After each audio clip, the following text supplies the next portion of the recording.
माना जाए। ये लड़ाई आज की नहीं है, ये लड़ाई सन 75 से चल रही है कि सिविल सर्वेंट माना जाए। सुप्रीम कोर्ट ने कहा कि जब इनके ऊपर आप सीसीए लागू करते हो, इनको बाहर का रास्ता निकालने के लिए आप इंक्वायरी करते हो, सब कुछ करते हो, तो सिविल सर्वेंट का दर्जा क्यों नहीं देते? नौकरी तो करवाओगे सिविल सर्वेंट की जैसे, लेकिन अधिकार नहीं दोगे, क्यों?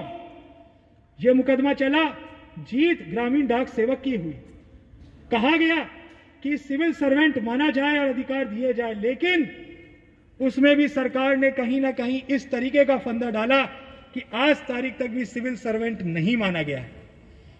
उसी संबंध में पुनः सुप्रीम कोर्ट में यह मामला गया और सुप्रीम कोर्ट ने दिल्ली प्रिंसिपल बेंच को आदेश दिया कि इनके मामले की सुनवाई करें और इन्हें इनके अधिकार दिलवाए जाएं। दिल्ली प्रिंसिपल बेंच ने अपने एक बहुत बड़े अहम फैसले के अंदर कहा कि ये सभी सिविल सर्वेंट हैं और इन्हें पेंशन का अधिकार दिया जाए।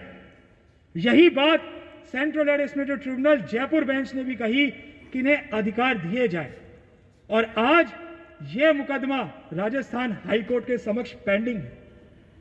यह वस्तु स्थिति है जो कानूनी रूप में चलती रहेगी, लेकिन बात यहां पर जो अपने सामने रखने की है वो ये है कि हर ग्रामीण डाक सेवक अपने आप में एक इकाई है और जब वो अपने अधिकारों के लिए लड़ना सीखेगा, आगे आएगा, तभी जाकर के संगठन मजबूत होगा और यह संगठन उनको उनके अधिकार दिलवाएगा।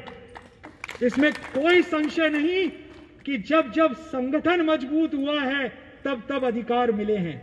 बिना संगठन के कोई अधिकार अस्तित्व में आ ही नहीं सकता।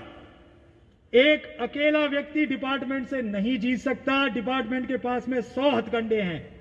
एक छोटी सी कोई इंक्वायरी होती है, डिपार्टमेंट के इंस्पेक्टर साहब आते हैं, कर्मचारी से कहते हैं कि भाई तू ये स्वीकार कर ले, चाहे से उसने कोई गलत कृत्य ना ही किया हो, लेकिन उस परिस्थिति में वो कर्मचारी अकेला होता है, केवल वो देखता है अपने घर का भविष्य, अपने बच्चों का भविष्य, और उस मजबूर परिस्थिति के अंदर इंस्पेक्टर साहब द्वारा कहे गए शब्दों के ऊपर विश्वास करते हुए उस अपराध को स्वीकार कर लेता है जो उसने किया नहीं, और किस वादे के साथ कि तुम्हारे खिलाफ इंक्वायरी खत्म कर देंगे, तुम्हारे को कोई दंड नहीं देंगे। और नतीजा क्या निकलता है?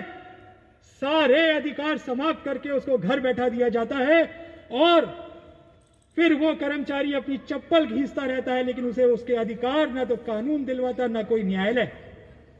इसलिए जो ये जुल्म इन कर्मचारियों के ऊपर हो रहे हैं उसका केवल एक ही कारण है, कर्मचारी अकेला पड़ा हुआ है। अरे मत पड़ो अकेले, सब साथ में आगे आओ। हर कर्मचारी अपने आप में एक इकाई है और एक संगठन की मजबूती देता है। सब साथ में आएंगे, संगठन मजबूत होगा तो मजाल कोई अधिकारी आपके खिलाफ कोई कदम उठा ले। अभी मेरे अग्रज जिन्होंने एक छोटा सा उदाहरण दिया कि अभी पीए एग्जाम को वापस से बहाल करने के आदेश हुए हैं, इसका मुख्य कारण यह रहा कि हर कर्मचारी संगठित रहा। एक अकेला कर्मचारी कोर्ट में नहीं आया, जितने कर्मचारी प्रभावित थे सब न्यायालय की शरण में आए, बिना इस डर के कि हमारे अधिकारी क्या कहेंगे। सबको दरकिनार करते हुए कोर्ट की शरण में आए।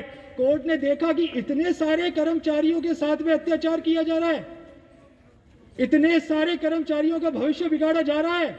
उस चीज को ध्यान में रखते हुए कोर्ट ने आदेश दिया कि आप एक साथ इतने कर्मचारियों का बुरा नहीं कर सकते। यहां पे केवल एक कर्मचारी के भविष्य का सवाल नहीं है, हर उस कर्मचारी के भविष्य का सवाल है जो उस एग्जाम में अपीयर हुआ, जिसने उस एग्जाम को क्लियर किया और आज अपनी मेहनत का परिणाम चाहता है। और कोर्ट ने यह वस्तु स्थिति देखते हुए उसके पक्ष में अपना निर्णय दिया और आज उस कर्मचारी के संगठन की जीत हुई है। और आज कैट ने भी ये चीज देखते हुए उनके पक्ष में अपना फैसला सुनाया है और आज मालीराम स्वामी जी, अवस्थी साहब, इन सब की जीत हुई है। और आज हम हक के साथ कह सकते हैं कि डिपार्टमेंट अगर गलत करेगा तो हम चुप नहीं बैठेंगे, हम उसका पुरजोर विरोध करेंगे, हमारा अधिकार मांगेंगे। आज का कर्मचारी कोई 70-80 का दशक का कर्मचारी नहीं है जो गरीब हो और जो भीख मांगता हो डिपार्टमेंट से। हम भीख नहीं मांगते, हम हमारा अधिकार मांगते हैं क्योंकि हम मेहनत करते हैं।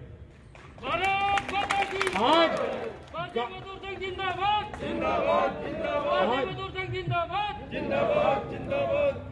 आज गांव के स्तर पर अगर ग्रामीण डाक सेवक काम करना बंद कर दे तो इनकी कमर की हड्डी टूट जाए। इनकी रीढ़ की हड्डी है ग्रामीण डाक सेवक, और उसी ग्रामीण डाक सेवक को सारे अधिकारों से वंचित कर रखा है। तो अब यह चीज नहीं चलेगी, और इसी चीज को कायम करने के लिए